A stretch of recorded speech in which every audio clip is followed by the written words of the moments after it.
And I want to share with you here a very beautiful story that I've heard before about an old man that lived in the Arab land in Saudi Arabia. An old man. And he once attended a masjid. Old man living next to the masjid. He always prays his 5 daily prayers at this masjid. And one time the Imam was sharing a hadith with the congregation after the prayer. And he shared with them a hadith that the Nabi sallallahu alayhi wasallam said, كلمتان خفيفتان على اللسان. There are 2 phrases that are very light on the tongue. ثقيلتان في الميزان. They are very heavy on the scale, heavy in hasanat on the scale. حبيبتان إلى الرحمن. And 2 phrases that are most beloved to the most merciful, Allah Azza wa Jal. What are these 2 phrases that Allah loves and they are heavy in the scale and light on the tongue? Subhanallah wa bihamdihi, Subhanallah al-Azim. This is what the Imam shared with the congregation. This old man, it was the very first time he ever heard this hadith in his life. So he went to the Imam, excited and happy. And he said to him, Allahu Akbar, Shaykh, please repeat this hadith for me. I want to memorize it before I leave the masjid. فالإمام began to repeat this hadith. كلمتان خفيفتان على اللسان. And he repeated this hadith 5, 6, 7, 8, 10 times until this old man memorized the hadith.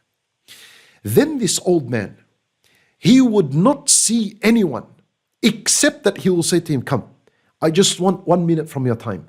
I want to teach you something. Did you know that the Prophet ﷺ said, there are 2 words, 2 phrases that are light on the tongue, heavy on the scale, beloved to Allah Azza wa Jal, Subhanallah bihamdih, Subhanallah al-Azim.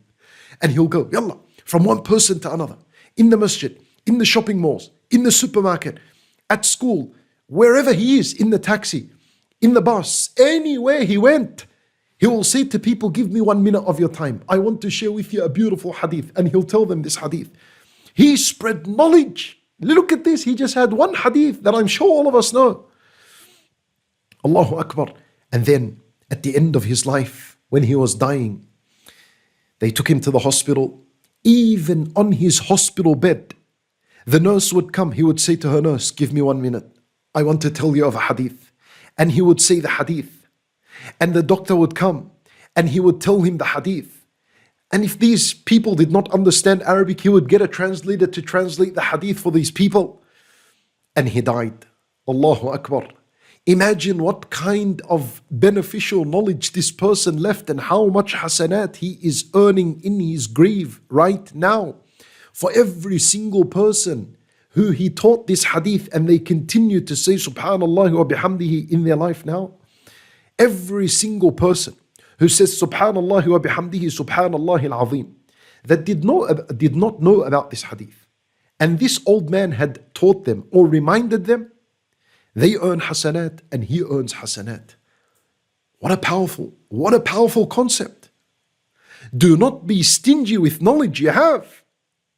Any piece of information you have, share it, spread it with your family, with your friends. And make sure your family first. Because how can it be that your family are the closest to you and you don't share anything with them? Share with your family because they're your number 1 responsibility. And then share with the world, share with people. Make a post, share it on your social media. Use social media for that. This is what social media should be used for among the Muslim community. Not stupid things that people have unfortunately used social media for. A little clip of you dancing, or you making some kind of strange voice and having a voiceover of some disbeliever that is saying something, whatever it is. Voiceovers. What for? What is this? How is this going to benefit you on the Day of Judgment? Wallah, I tell you, people are sick and they are lost on social media. So we ask Allah Azza wa Jal to give them the ability to make a tawbah and to use their social media for that which will benefit them and benefit others. Wallah, when you spread beneficial knowledge, you are benefiting yourself first before others, because you are creating for yourself a source of hasanat when you die. You're investing for yourself so that when you die, anyone who benefits from from the beneficial knowledge that you spread. Anyone who benefits from it and applies it, you earn hasanat as you're alive and after your death. Create an account on social media and dedicate this account only for this project, only to post beneficial knowledge, nothing else, or to share or re-upload, or whatever it is. Do good for yourself. You're benefiting yourself before others. Think of this.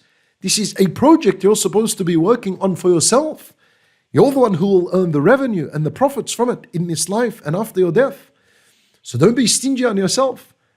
The one who has knowledge and doesn't share it, he is being stingy upon himself before he's stingy upon the people. We ask Allah Azza wa Jal to put barakah in our work. We ask Him Subhanahu wa Ta'ala to accept from us all.